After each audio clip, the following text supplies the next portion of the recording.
Have you ever wondered if the biblical stories we know have deeper roots than we imagine?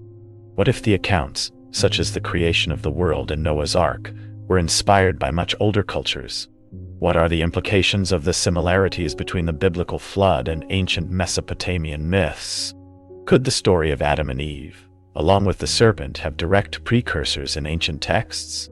How might this change our understanding of these familiar narratives? In the last 150 years, archaeology in the Near East has revolutionized our understanding of the Bible and ancient Israelite culture.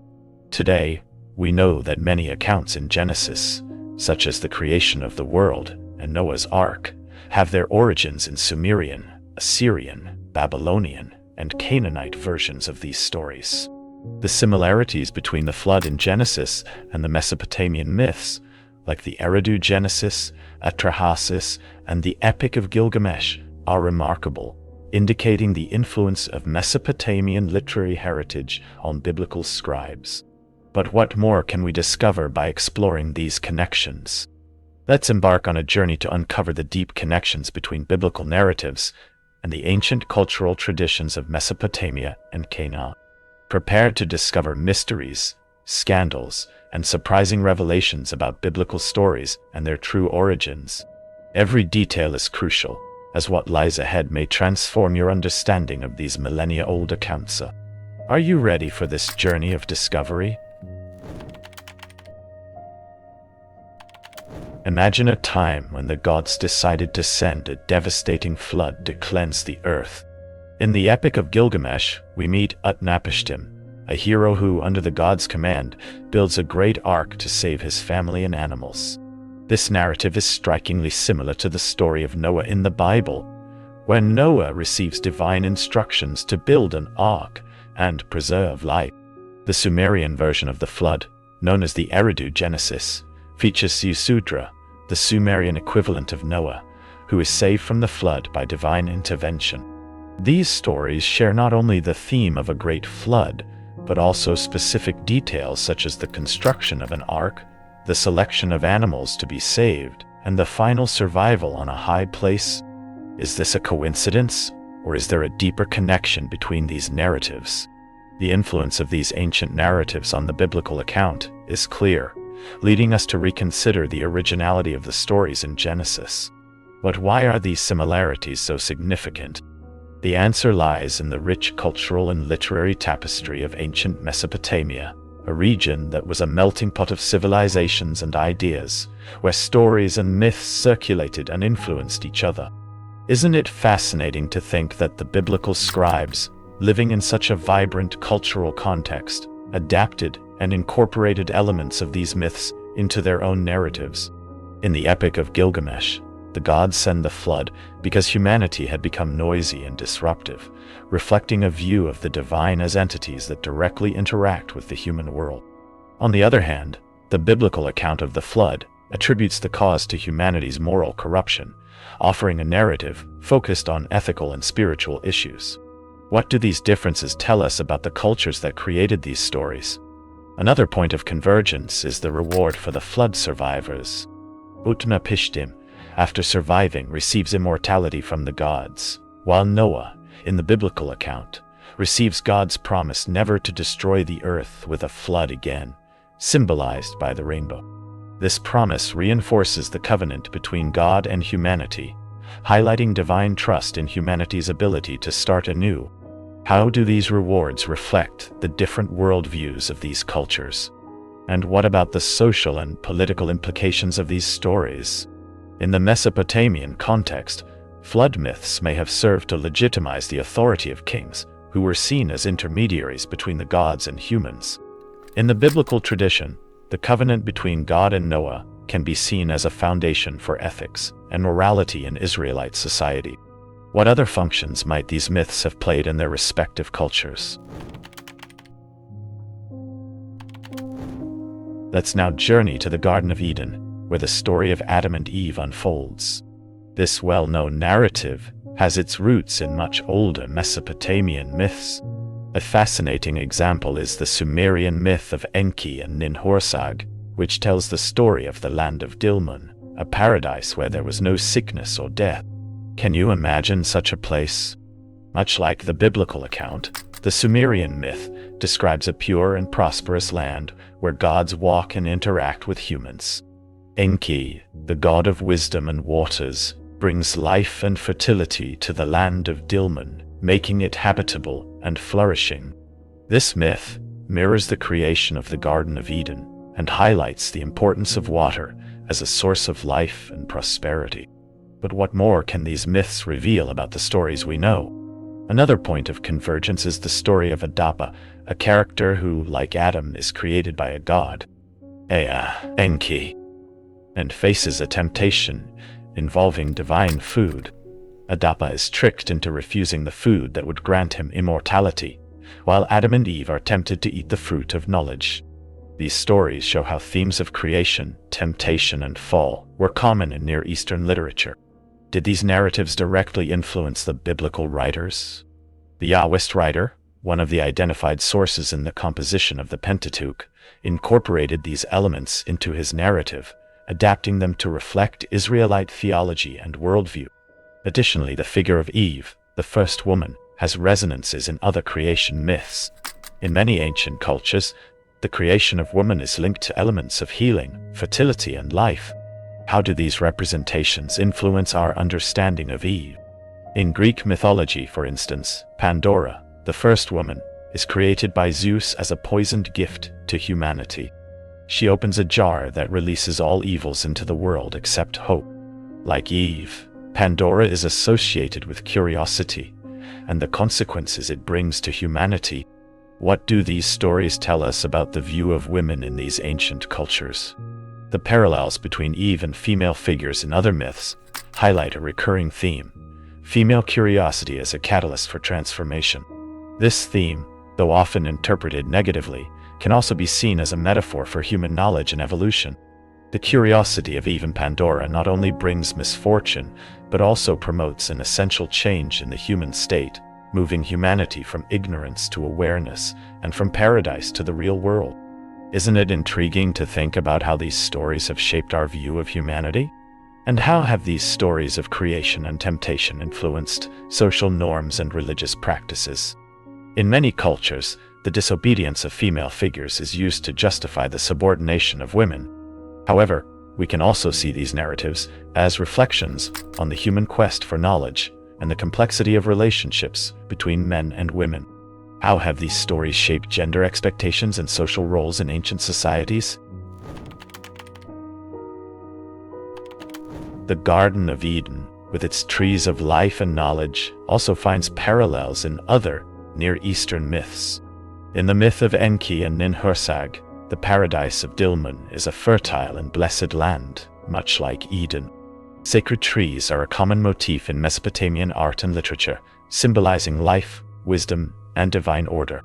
But why are these trees so important in these cultures? In ancient Canaan, religious sanctuaries often included sacred trees, associated with gods such as Baal and Asherah. These trees were seen as channels of communication between the divine and the human, and their fruits as bearers of wisdom and life. What does this connection between trees and deities reveal about the spirituality of these cultures? Greek myths also offer fascinating parallels. The Garden of the Hesperides, guarded by a serpent, contains a tree that produces golden apples, echoing the story of Eden. This serpent-laden recalls the biblical Leviathan and other mythical creatures that symbolize chaos and disorder. How do these stories interconnect? Beyond the trees, the very concept of a sacred garden recurs in various cultures. In Ugaritic texts, we find references to a vineyard of the gods, where the supreme god El resides. This garden is described as a place of abundance and well-being, where the gods gather for banquets and celebrations. This image resonates with the biblical description of Eden as a place of pleasure and delights, a true paradise on earth. What do these gardens tell us about human aspirations? The tree of life specifically is a powerful symbol in many cultures. In Mesopotamian art, the tree of life is often depicted in reliefs and cylinder seals, frequently guarded by hybrid birdmen figures known as Akalu. These figures are seen as protectors of divine order and wisdom, reflecting the importance of the tree as a symbol of continuity and stability. How does this symbolism manifest in different cultures? The tree of knowledge, on the other hand, has more complex connotations.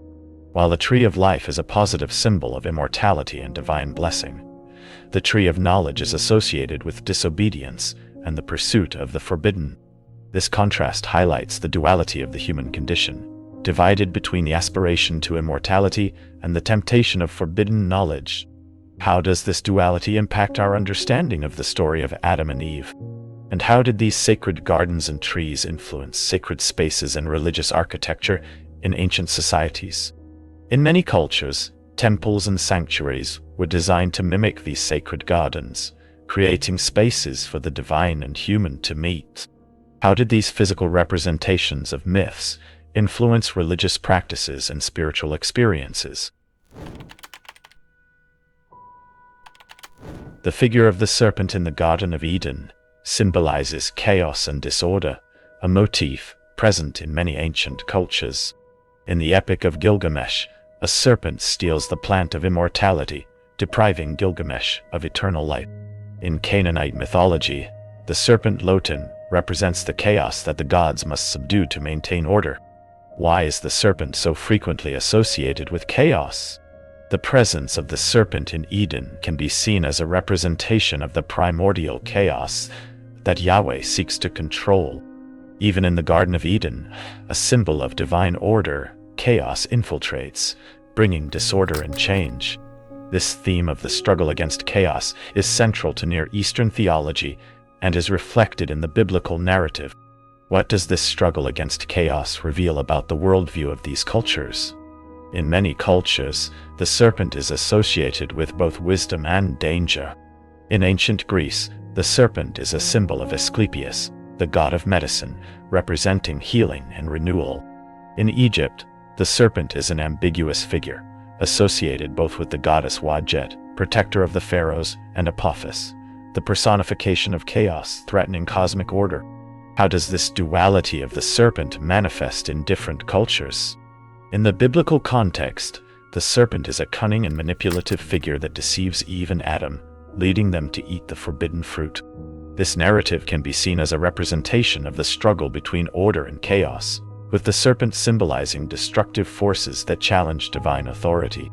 The curse of the serpent, condemned to crawl and eat dust, reflects Yahweh's attempt to subdue it and restore order. How does this curse compare with other mythologies? Canaanite and Mesopotamian traditions offer intriguing parallels for the serpent figure in Eden. In the myth of Baal and Anat, the goddess Anat confronts and defeats the serpent Lotan, reaffirming divine order. This struggle between deities and chaotic creatures is a common theme, reflecting the belief that the cosmos's order must be constantly defended against the forces of chaos. What do these mythical struggles tell us about the worldview of ancient cultures? And how have these stories influenced the perception of the serpent in popular culture and religious symbolism? In Christian tradition, the serpent of Eden is often associated with the devil and evil, while in other cultures, it can be seen as a symbol of wisdom and renewal. How have these different interpretations shaped religious iconography and literature over the centuries? The creation of man from clay, as described in Genesis, has parallels in many ancient myths. In Sumerian mythology, Enki creates humans from clay to relieve the lesser gods of hard labor. The Epic of Atrahasis describes a similar process, with humans being formed from clay mixed with the blood of a sacrificed god. Why is clay such a common material in these creation stories? These stories highlight the belief that human life requires a divine element, whether it is the breath of Yahweh in Genesis or the blood of the gods in Mesopotamian mythology. This belief underscores the profound connection between humans and the divine, a connection central to the worldview of Near Eastern cultures. How is this connection represented in different mythologies? In the biblical account, Yahweh forms Adam from the dust of the ground and breathes into his nostrils the breath of life. This act of creation is both physical and spiritual, imbued with divine essence. This theme of infusing life into inanimate matter is common in many ancient traditions. What does this combination of matter and spirit tell us about these cultures' worldview? In Greek mythology, Prometheus molds men from clay, and Athena gives them life with her divine breath. This partnership between gods to create humanity reflects the idea that life is a divine gift, a combination of matter and spirit. Similarly, in Egyptian mythology, the god Khnum molds humans on his potter's wheel, and the goddess Hathor grants them life. How do these stories reflect the beliefs of the cultures that created them? These myths also emphasize the fragility of the human condition. Created from the earth, humans are mortal and subject to the forces of nature and the divine. The idea that humans are made of clay underscores their humility and dependence on the gods for sustenance and protection. How does this view of humanity shape the ethics and spirituality of these cultures? And how did these creation myths influence the art and literature of ancient societies? In many cultures, artistic representations of the creation of man reflect these myths, from reliefs and sculptures to paintings and literary texts. How did these visual and textual representations reinforce religious beliefs and cultural values? In summary, the creation of man from clay and the infusion of divine elements across various ancient mythologies not only highlight a common thread in humanity's quest to understand its origins, but also offer insights into the values and beliefs that shaped ancient civilizations. The interplay between the physical and spiritual aspects of creation, the emphasis on human fragility and dependence on the divine, and the rich artistic and literary traditions that arose from these myths collectively underscore the enduring impact of these narratives on human culture and thought.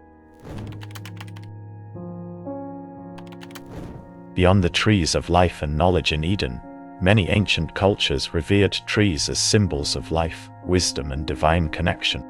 In Mesopotamian art, the tree of life is a recurring motif, often protected by hybrid figures such as the Apkallu, who are seen as guardians of order and divine wisdom.